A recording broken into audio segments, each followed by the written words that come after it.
So let's talk about the causes of joining extremist movements. What the appeal of these movements?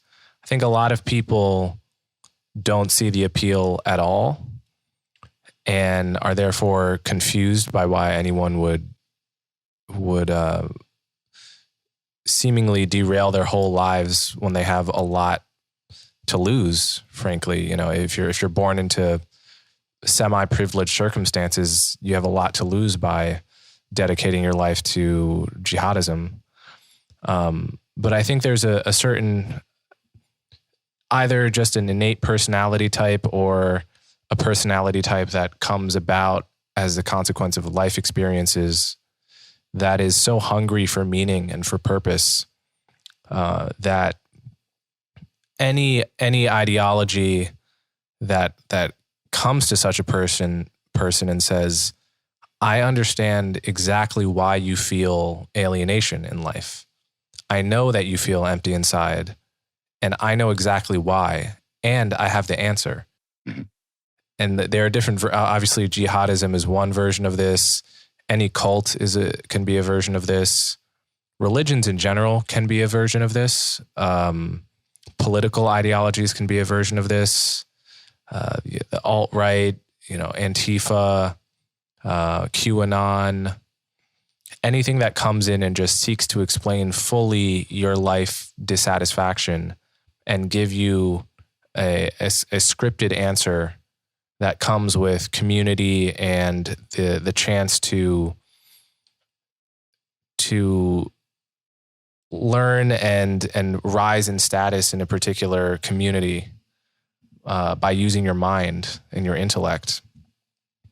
That seems to me that's the personality type that is attracted to these kind of things. And it strikes me too that you had, you struggled with drug addiction at points, because it seems, I'm curious if you agree that there is a harmony between the kind of mind that is vulnerable to drug addictions and the kind of person that may also want to join an extremist group, right? So can you talk a little bit about what you understand to be the psychology of extremism? So one thing that we know, having studied terrorism prolifically now for 20 years since the onset of the war on terror, is that there's no profile and that everybody's pathway to radicalization is individualized, but that there are patterns that we can identify.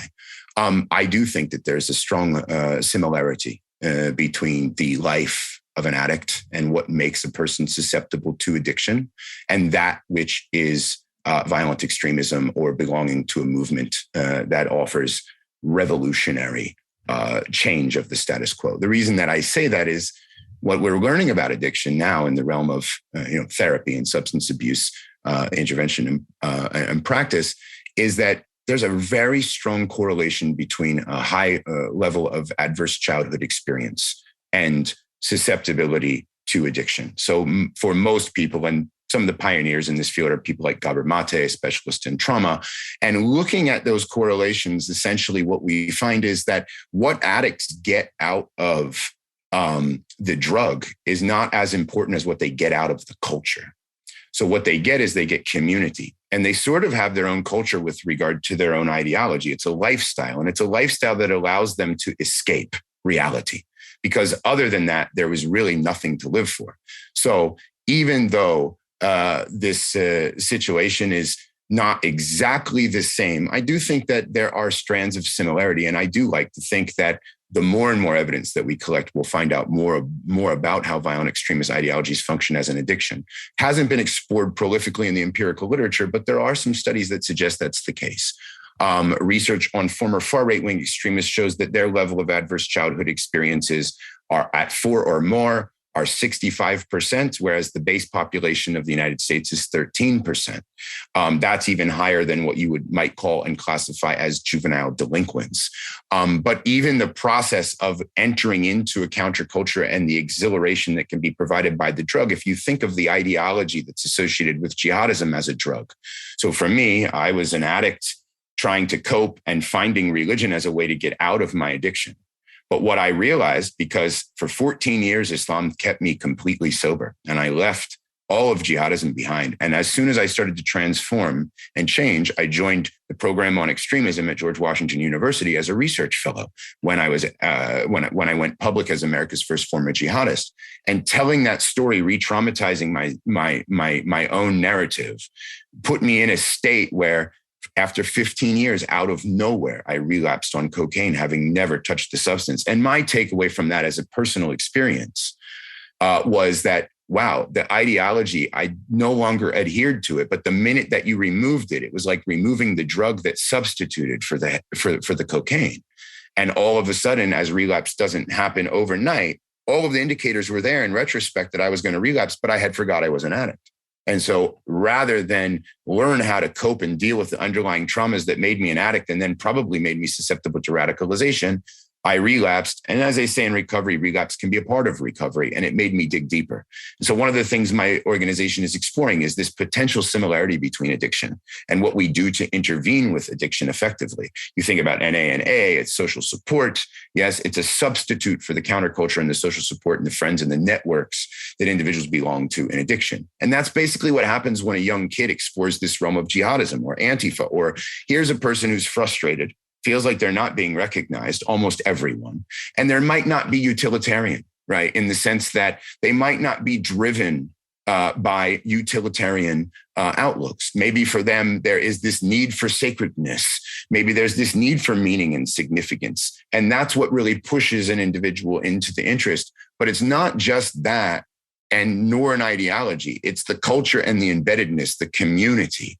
And that's where you get the meaning and the significance. Because now if you're a young kid in Portland and you're really, unemployed, not doing well in life, and you go to your first protest, right? This is exhilarating. There's a cause here. You might not even understand the cause, but gradually you're embedded in a new network. You're given a new community. Now you have something to live for and something to believe in, even though you probably don't really believe in it and would have latched on to anything, right? It's just that it's there and it's providing something for you. And so the other thing about trauma and the other thing about adverse experiences is that brains that operate from the amygdala, right, where the emotional regulation occurs, where we say fight, flight, freeze, they're predisposed to accept the black and a white worldview because it gives comfort and stability in that space of stimulus and response.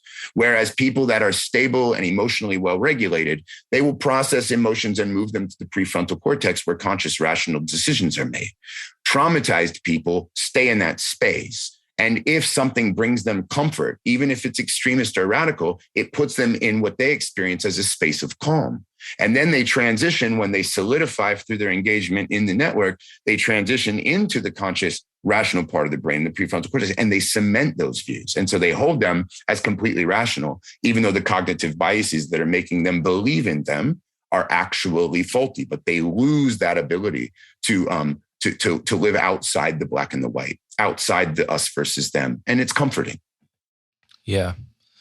So in your case, on the one hand, it seems like anyone who has this, for whatever reason, has this psychology that makes them susceptible to extremist recruitment.